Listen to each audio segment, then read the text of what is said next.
오늘은 거룩한 부활절입니다. 오늘 주의 성전에 올라온 여러분 모두에게 부활의 능력이 함께 임하는 축복의 시간이 되기를 주의 이름으로 축원합니다. 저는 개혁주의 신앙의 그 뿌리를 이어받아서 우리 교회 이 강단을 가능하면 오로지 솔라 스크랍투라 오직 말씀으로만 선포되는 그런 강단이 되기를 소망하는 마음에서 강단에 어떤 장식이나 또 이렇게 의자도 이렇게 옆에 안 놓은 것은 무슨 뭐 예배 드릴 때 다른 사람을 위해서 쭉 내다보고 그런 거 말고, 그래서 다 안 보이게 오로지 이 교회 예배당의 강단은 말씀만 선포되고 십자가도 밑에 이렇게 있습니다. 조그맣게. 오로지 교회는 하나님의 살아계신 말씀만이 선포되어지고 다른 모든 것들은 가리워져야 된다. 그래서 제 강단에 뭐 이렇게 여러 개 장식하고 이런 걸 저는 굉장히 싫어하는 목사입니다. 이렇게 다양하게 자꾸 시각을 빼앗기고 그런 걸 싫어하는데, 단 이 부활절만큼은 저는 그렇게 생각하지 않습니다.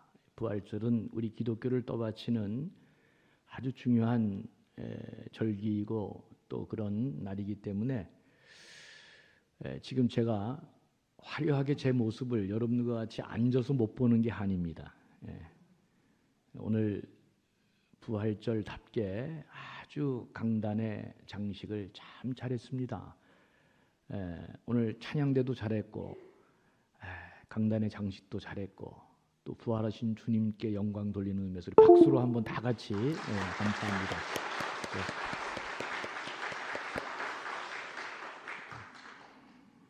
오늘 예배에 참여한 모든 분들, 우리 장로님께서도 기도를 너무 잘해 주셨지만 어두운 영들에 의해서 묶이고 매인 받은 것들이 오늘 마지막 인간의 한계인 사망마저도 극복하신, 죽음마저도 극복하신 주님의 이 놀라운 부활의 능력이 여러분 모두에게 임해서 살아계신 하나님의 부활의 손이 여러분 삶에 영원히 함께 하심으로 다 회복되고 살아나고 흥황하는 축복이 있기를 간절히 주의 이름으로 축원합니다. 모든 관계도 회복되어지고 질병도 떠나가고, 그리고 우리의 어려운 사업장 일터도 다시금 부활의 능력으로 일어나고, 특별히 여러분의 가정이 더 복되고 아름다운 부활의 영이 역사하기를 다시 한번 주의 이름으로 축원합니다. 오늘은 예수님이 십자가에 못 박히시고 3일 만에 부활한 날입니다. 기독교의 생명은 예수 그리스도의 부활을 믿고 그 부활을 전하고 부활하신 주님을 섬기는 그런 귀한 사역이 우리 기독교의 핵심입니다. 모든 사람들은, 이 땅에 사는 사람들은 다 죽음 앞에서 그 한계 앞에 다 굴복하고 맙니다. 죽음에 그래서 지배를 받고 죽음을 이길 수 없습니다. 죽음 앞에 우리 모든 인간은 nothing으로, 아무것도 없는 한 점의 흙으로 우리는 다 사라질 뿐입니다. 그런데 우리 기독교는 그 인간의 마지막 한계인 죽음마저도 극복하고 부활해서 생명을 주시는 예수 그리스도를 가지고 있는 종교입니다. 그러기에 기독교는 흔히 우리는 생명의 종교다, 무덤의 종교가 아니고, 무덤이 화려한 그런 종교가 아니고 빈 무덤을 갖고 생명력 있게 살아있는 부활을 전하는 종교가 바로 우리 기독교다 하는 것, 여러분이 알고 계시는 게 참 중요합니다. 우리에게 생명 주는 부활이 바로 우리 기독교의 가장 위대한 특징이고, 다른 종교와는 아주 근본적으로 구별하는 핵심 메시지가 이 부활입니다. 그래서 우리 기독교인의 모든 불굴의 힘은 바로 이 부활 신앙에서 다 시작된다고 하는 것을 잊지 말기를 바랍니다. 흔히 세상 사람들이 우리 그리스도인들에게 당신은 예수를 왜 믿습니까? 십자가에 달려 죽으시고 부활하신 그 예수를 왜 믿냐? 이렇게 물어보면 옛날 사람들은 내가 죽어서 천국 가려고 그럽니다. 내가 죽어서 천국 가기 위해 예수 믿습니다. 이렇게 대답을 많이 했습니다. 그러니까 우리가 죽어서 하는 일은 뭐예요? 천국에 가는 일입니다. 죽어가지고 하는 일이 뭐라고요? 천국에 가는 일입니다. 그런데 죽어서 하는 일이 천국에 가는 일인데, 이 일은 여러분 예수 그리스도를 믿는 모든 우리들에게는 자동으로 하나님의 은혜의 특권으로 주어진 일입니다. 죽어서는 그럼 천국 가는 게 일이면, 그럼 살아서는 우리가 뭐 하는 것입니까? 부활하신 주님을 믿는 우리는 살아서는 뭐 합니까? 오늘 이야기를 좀 하려고 제가 여러분들에게 질문을 던진 것입니다. 오늘 이걸 좀 찾아가 보려고 그럽니다. 여인들이 예수님을 찾기 위해 무덤을 찾아갔습니다. 그랬더니 무덤에는 예수님이 안 계시고 천사가 이렇게 말합니다. 어찌하여 살아있는 자를 죽은 자 가운데서 찾느냐. 천사가 예수님이 살아있다고 말씀합니다. 죽은 줄 알았던 주님이 다시 살아나셨다. 이 놀라운 메시지가 우리 기독교의 시작이고 모든 것을 떠받치는 뿌리입니다. 그러니까 기독교는 성탄절로 시작된 게 아니고 이 부활절에서부터 그 모든 체계가 다 형성이 되고, 그 부활절로부터 소급이 돼서 성탄절도 다 이렇게 이제 그 모든 체계가, 예배의 체계도 신앙의 체계도 다 형성된 것. 기독교는 부활이 무너지면 다 무너지게 돼 있다. 그만큼 예수 그리스도의 이 부활이 중요하다. 여러분, 죽은 줄 알았던 주님이 다시 살아나셨다고 말씀하셨습니다.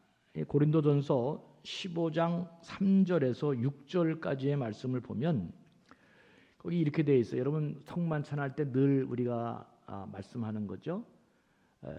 성경대로 그리스도께서 우리의 죄를 위해 죽으셨다. 예수님이 죽으신 것은 대속적으로 우리의 죄를 감당하시고 해결하시기 위해서 죽으신 분이시다는 것을 분명히 고백하고 있고, 두 번째는 장사 지냈다가 성경대로 며칠 만에 사흘 만에 다시 살아나셨다. 그리고 게바에게 보이시고 후에 12제자에게도 보이시고 나중엔 몇 명까지 500명에게 일시에 보이셨다. 그리고 성경이 쓰여질 당시에는 대다수가 살아있고 또 어떤 사람은 죽었지만 많은 사람들이 살아있다. 성경이 이렇게 말씀하고 있습니다. 그러니까 부활하신 주님을 눈으로 직접 목격한 사람들이 500명이 넘었다. 이렇게 얘기합니다.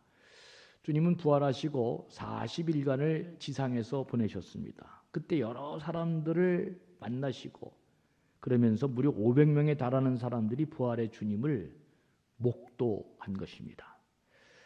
그러니까 주님이 부활하셨다는 확실한 증거가 어디에 있느냐? 요새는 여러분들이 과학적인 세계관을 많이 갖고 있어서 주님이 부활하셨다는 것은 하나의 신화론적인 그런 기독교가 만든 그런 이야기다 이렇게 얘기하는 사람들이 많이 있는데, 그러시면 우리 기독교는 존재할 수가 없습니다. 왜? 우리 기독교는 전부 다 부활을 근거해서 부활의 사건을 통해서 이 모든 체계가 형성되어 있기 때문에 그렇습니다. 부활하신 주님을 증거하기 위해서 500명에 달하는 사람들이 주님 부활하신 것을 증언하고 그러면서 다 자기 목숨을 내어놓았습니다.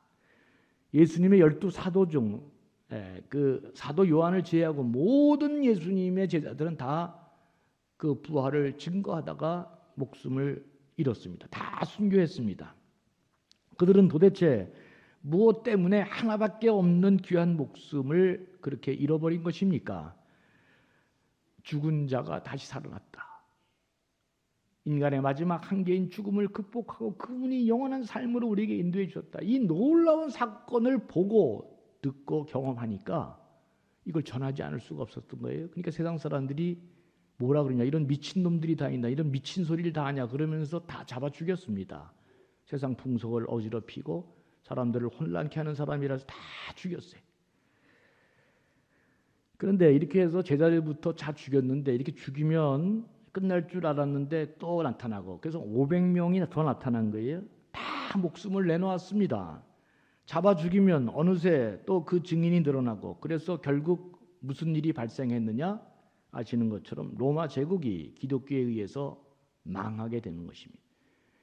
뭘 망해? 갑자기 310 망했다는 게 아니고 313년에 기독교가 로마의 국교로 그렇게 정식으로 인정받는 놀라운 일이 벌어진 것입니다. 로마 황제는 자신이 신이라고 백성들에게 가르치고 자신을 예배하라고 그렇게 항상 명령했는데, 결국 로마의 황제가 로마가 예수 그리스도 외에는 참신이 없다고 굴복하고 인정하고 로마가 기독교를 국교로 받아들인 것입니다. 그러니까 로마 제국은 결국 부활 신앙으로 먹힌 것입니다. 기독교에. 사랑하는 교우 여러분, 세상에 자기가 보지도 않은 것을 보았다고 증언하는 사람이 어디 있겠습니까? 로마 군사들에게 돈을 주고 몰래 시체를 빼낸 다음에 주님이 부활했다 이렇게 얘기하는 게 그런 거짓말로 이 세상에 자기 목숨을 내놓을 사람이 있습니까? 불가능한 거죠. 자기 목숨과 자기 가족의 목숨과 일가진척의 모든 목숨을 내놓을 만큼 거짓을 전하는 우매한 사람은 없습니다. 왜 그렇게 생명을 내놓을 수 있었습니까? 보았고 경험했고 들었고 만났기 때문에 기꺼이 자기 생명을 다 거기에 던질 수 있었던 것입니다. 그것이 이어져서 오늘까지 수천만 명의 순교자의 피와 목숨이 바로 예수 그리스도께서 3일 만에 다시 살아나셨다는 이 생명의 복음을 지금까지도 증언하고 있는 가장 확실한 증거가 바로 목숨을 내놓고 주님이 부활함을 증거했던 사람들임을 우리는 다시금 깨닫게 됩니다. 자꾸 시대가 달라져서 예수님의 부활을 이상하게 신화론적으로 자꾸 해석하고 부활한 게 아니다 이렇게 헛소리하는 사람들이 많이 생겼는데, 여러분, 그러면 기독교는 존재할 수가 없는 것입니다.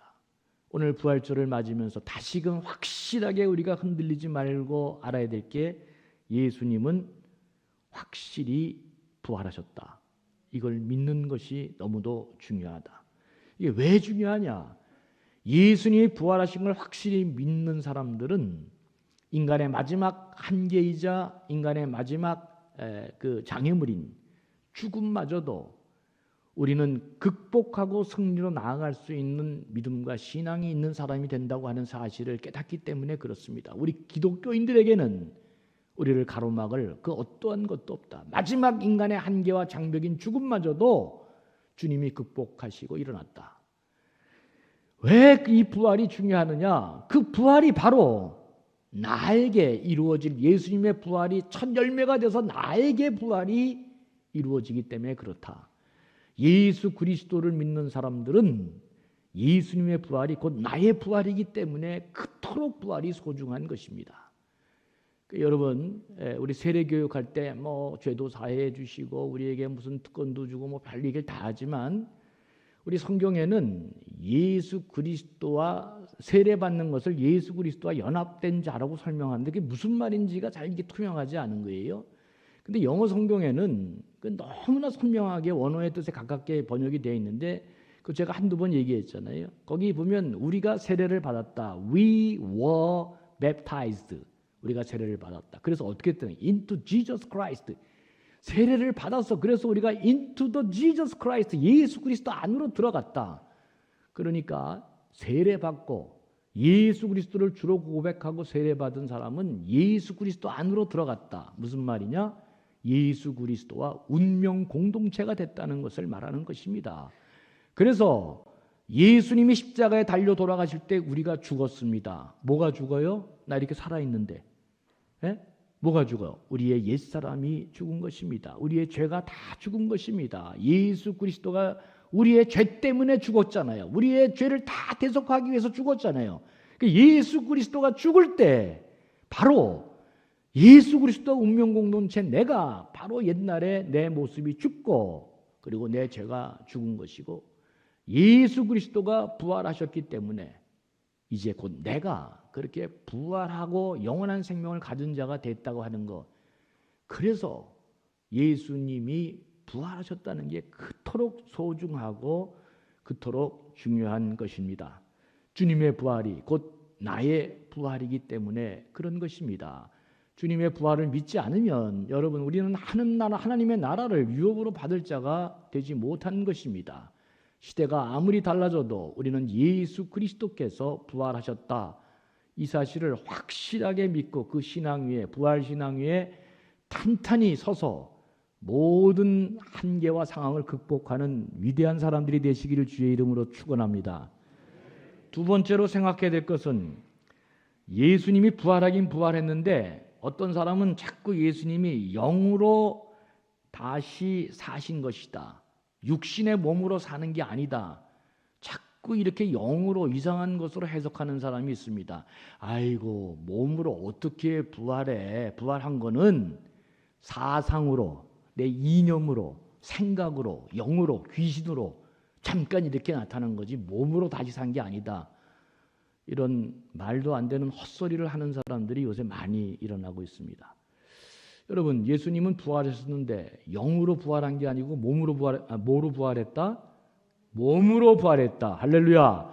몸으로 부활했다는 것을 아는 것이 너무도 중요하다는 사실을 여러분들에게 말씀드리려고 합니다. 누가복음 24장 36절을 보면 이렇게 되어 있습니다. 이 말을 할 때 그러니까 예수 그리스도가 살아나셨다는 말을 할 때 제자들이 그럴 리가 있냐 다 의아해했습니다. 그러니까 이 말을 할 때 그런데 예수께서 친히 그들 가운데 서서 이르시되 너희에게 평강이 있을지어다 하시니 그들이 놀라고 무서워하여 그 보는 것을 뭐로 생각했다? 이 귀신이 왔나? 이게 무슨 일이야 이게 지금?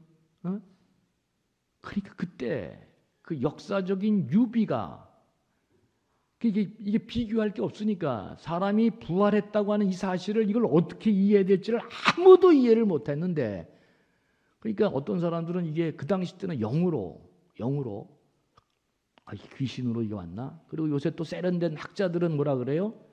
예수 그리스도의 부활이 우리의 신앙으로 믿음으로 무슨 신념으로 사상으로 이렇게 부활했다 이따위 소리를 하는 그런 아주 똑똑한 척하면서도 가장 미련한 사람들이 있는데 성경은 그렇게 얘기하지 않습니다. 성경은 영으로 신념으로 사상으로 부활한 게 아니라 몸으로 부활했다는 걸 얘기하는데 제자들까지도 이게 무슨 뭐야 이게 영으로 나타난 거야 뭐야 이게 귀신이야 뭐야 이렇게 얘기하니까 이게 예수님이 영혼으로 이게 나타났지 이게 몸으로 나타났냐? 그러니까 그걸 예수님이 아시고 그 바로 뒤에 38절을 한번 보죠. 38절을 보면 이렇게 되어 있어요. 예수께서 이르시되 어찌하여 두려워하면 어찌하여 마음에 의심이 일어나느냐? 내 손과 발을 보고 나인 줄 알라. 또 나를 만져보라. 영은 살과 뼈가 없으되 너희 보는 바와 같이 나는 있느니라. 내가 만약에 혼으로 영혼으로 귀신으로 나타났으면 나를 만질 수 없을 것이다. 그러나 지금 주님이 그러잖아. 나를 만져봐라. 그래서 제자들이 주님을 만져봤어요. 그랬더니 어때요? 살이 있고 뼈가 있고 따뜻하고. 이게 무슨 말이에요? 몸으로 부활하셨다는 것을 확실하게 말씀해 주고 있는 것입니다. 근데 여러분 자꾸 요새 너무 과학이 발달해서 이게 모든 게 이제 과학으로 다 빨아들이고 블랙홀처럼 모든 과학적인 인과론적으로 다 설명이 되는데 종교가 갖고 있는 특징이 이게 인과론적으로 다 설명이 되면 그건 종교가 이미 아닌 것입니다. 놀라운 그러니까 자꾸 이렇게 우리가 이해될 수 있는 방향으로 무슨 자꾸 이상한 방향으로 해석하려고 그러는 사람들이 많이 생겨나는데 성경은 그렇지 않다. 나를 만져보라. 영은 살과 뼈가 없을 때 넌 보는 바와 같이 나는 있느니라. 주님이 그렇게 말씀하고 있습니다. 몸으로 부활했다는 것입니다. 이래도 자꾸 헷갈리니까 이래도 제자들이 보면서도 잘 안 믿으니까 왜? 이런 사건, 이런 역사적인 몸의 부활이 한 번도 본 적이 없으니까 이러니까 주님이 24장 24절에서 누가복음 41절에서 마지막 한 방 더 하십니다. 그들이 너무 기쁨으로 아직도 믿지 못하고 그러니까 기쁨으로 아직도 믿지 못하고 놀랍게 여길 때 이르시되 주님이 그걸 보시고 여기 무슨 먹을 게 있느냐 하시니 이에 구운 생선 한 토막을 드리니 받으셔서 그 앞에서 잡수시더라. 부활절은 뭐 먹는 날이다? 구운 생선 한 토막을 먹는 날이다. 이건 그냥 내가 한 얘기고 또 이거 가서 우리 목사님이 부활절 날은 구운 생선 먹는 날이 우리끼리 우리 교회 우리끼리 하는 얘기지. 우리끼리 부활 주님이 진짜 몸으로 부활했나 헷갈리면 어디 가서 뭘 먹으라? 구운 생선 먹으면서 주님이 하신 말을, 주님이 여전히 이렇게 헷갈리고 의심하는 자들에게 그 생선 하나 줘봐 먹으시는 장면이 성경에 기록되어 있습니다. 내가 몸으로 부활했다는 것을 지금 보여주고 있는 것입니다. 십자가에 못 박히기 전에 제자들과 동고동락했던 예수님이 그 주님의 몸이 그대로 그들 앞에 나타나서 내가 영으로 부활한 게 아니라 몸으로 부활했음을 친히 주님이 우리에게 보여주시고 있습니다. 여러분, 천사들이 어찌하여 산자를 죽은 자 가운데서 찾으려 하느냐 말했던 것이 바로 이 말을 얘기하는 것입니다. 주님이 몸으로 살았다. 왜 주님이 몸으로 산 게 중요하냐? 왜 주님이 몸으로 부활한 게 중요하냐? 그게 우리의 앞으로 모습이기 때문에 그렇습니다. 굉장한 것입니다. 여러분, 우리가 예수 믿다가 죽어서 그냥 영원히 하늘나라에 가는 것이라면, 이게 우리 신앙생활의 전부라고 한다면 예수님의 영혼이 그냥 하나님 앞에 가면 되지. 그래서 우리 영혼도 그냥 하나님 앞에 가면 되지. 그런데 예수님이 이렇게 몸으로 다시 부활하셔서 우리에게 보여주신 것은 굉장히 중요한 의미를 갖고 있다. 그렇게 해서 주님이 몸으로 다시 살아나셔서 우리한테 나타나셨다는 것. 왜 도대체 주님이 그렇게 우리에게 몸으로 부활하셔서 나타나신 것인가? 여러분, 그렇지 않다면 주님이 우리 영혼이 그냥 하늘로 간다 그러면 그렇게 몸으로 나타날 필요가 없습니다. 근데 주님이 왜 굳이 우리에게 몸으로 나타나셔서 보여주고 그랬을까? 물론 우리한테 확실하게 잘 믿도록 했을 거라고 생각합니다. 그러나 성경을 보면 결정적으로 주님이 우리에게 육신의 몸으로 나타난 것은 우리의 육신의 상태가 마침내 죽은 다음에 어떻게 변화될 것인지, 그리고 이 땅에서 하나님 나라를 위해서 우리가 해야 될 일이 무엇인지를 알려주기 위해서 주님이 몸으로 부활하신 것입니다. 이미 공생의 시절에 부활을 믿지 못하는 제자들에게 예수님이 보여주는 것이, 내가 너희들에게 보여줄 것이 요나의 기적밖에 없고, 그러면서 변화산성에서 주님이 변화하신 모습을 제자들에게 보여줬습니다. 그때 천국에서 주님이 놀라운 광채가 난, 그때 누가 나타났어요? 율법의 최고의 권위자라는 모세가 등장하고, 예언자의 대표라고 할 수 있는 엘리야가 등장하고, 그러니까 다 죽은 사람이 살아있다는 걸 보여주고 있는 거예요. 그리고 누가?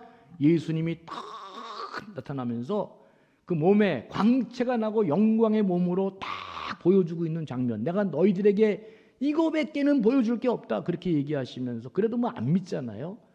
주님이 부활하셔서 우리들에게 보여주는, 몸으로 보여준 이유가 어디에 있느냐?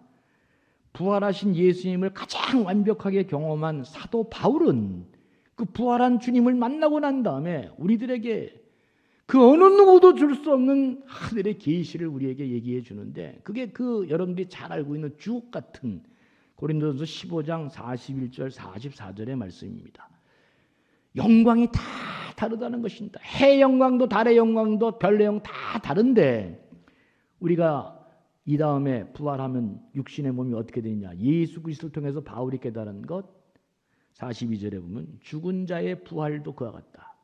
썩을 것으로 심고 썩지 아니할 것으로 다시 살아나며, 욕된 것으로 심고 영광스러운 것으로 다시 살아나며, 약한 것으로 심고 강한 것으로 다시 살아나며, 육의 몸으로 심고 신령한 몸으로 다시 살아나며, 육의 몸이 있은즉 또 영의 몸이 있느니라. 예수님이 몸으로 부활하신 이유는 부활 이후에 우리의 몸이 몸으로 부활하되 신령한 몸으로, 상상할 수 없는 영광된 존재의 몸으로 부활한다는 것을 사도 바울이 우리에게 지금 가르쳐주고 있는 것입니다. 여러분, 그러면서 바울은 계속해서 54절, 57절에서 이렇게 말했습니다. 이 썩을 것이 썩지 아니함을 입고 죽을 것이 죽지 아니함을 입을 때에는 사망을 삼키고 이기리라. 그러면서 55절에 보니까 사망아 너의 승리가 어디 있느냐, 사망아 내 쏘는 것이 어디 있느냐. 사망이 쏘는 것은 죄다. 죄의 싹은 사망이죠. 그래서 57절에 보면 주 예수 그리스도로 말미암아 우리에게 승리를 주신 하나님께 감사하노라. 그러니까 바울이 얻은 통찰이 뭐냐? 부활하신 주님은, 여러분 부활하시기 전에 주님은 우리 때문에 할 수 없이 수치와 모욕을 당하고 십자가에 죽을 수밖에 없고, 그러면서 비참하게 죽는 그런 모습으로 마치 이사야 53장에 질고를 모든 지고 이렇게 우리 때문에 죄에 죽을 수밖에 없는 존재로 등장했지만, 부활 이후에는 죄와 사망의 죽음의 권세를 다 깨뜨리고 승리자로 우리 앞에 서 계신다는 사실을 바울이 보여주고 있는 것입니다. 이것이 바로 우리가 부활해서 하나님 앞에 서게 될 모습이다. 그래서 바울은 그 맨 마지막 절에 이제 그렇게 얘기하잖아요. 흔들리지 말고 견실하게 주의 일에 더욱 힘쓰는 자가, 니들은 미래가 결정되어 있는 사람들이다. 다 세상 것 지나가는 거 너무 연연해하지 말고, 돈 많이 벌었다 그래서 너무 기뻐하지도 말지만 또 잃었다 그래서 슬퍼하지도 말라. 그런 거 다 지나가는 거 중요한 거예요. 하나님의 영광된 몸으로 우리가 하나님 앞에 서게 될 그 놀라운 부활의 몸을 바울은 우리에게 가르쳐 주게 된 것입니다. 그러면서 부활하신 주님께서 승리자로 우리 앞에 서는데 그 승리자의 모습을 마태복음 28장 18절에서 이렇게 말씀합니다. 예수께서 나와 말씀하여 이르시되 하늘과 땅의 모든 권세를 내게 주셨다. 십자가에 돌아가기 전까지는 예수님은 이런 권세를 자기 손에 넣지 않았습니다.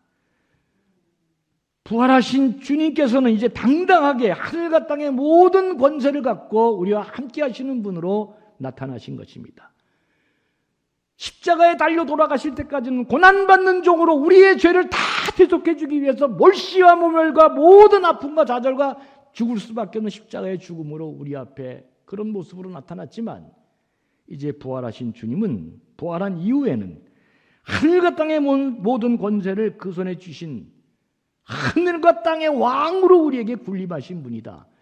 내가 그 신약학자가 그 얘기를 하더라고요. 그 책에서 왜 우리 기독교는 자꾸만 십자가만 얘기하느냐, 밤낮 죽는 얘기만. 우리 삶에 부활의 능력으로 세상 권세를 잡으시는 왕의 능력으로 역사하시는 부활의 능력을 얘기해야 하는 기독교가 돼야지 왜 자꾸 죽는 얘기만 하고 고난받는 얘기만 하느냐, 이런 얘기를 하는데 상당히 설득력이 있다고 생각합니다. 부활하신 주님은 이제 세상과 모든 하늘과 땅의 권세를 가진 왕으로 우리에게 등극하셨다. 부활하신 주님이, 그 부활하신 주님이 우리에게 뭐라고 말씀합니까? 천하만국 두루 다니면서 내 제자를 가르치고, 그리고 내 제자를 삼고 모든 것들을 지키어 살도록 그렇게 너희가 가르쳐라. 놀라운 지상명령을 우리에게 가르쳐 주신 것입니다.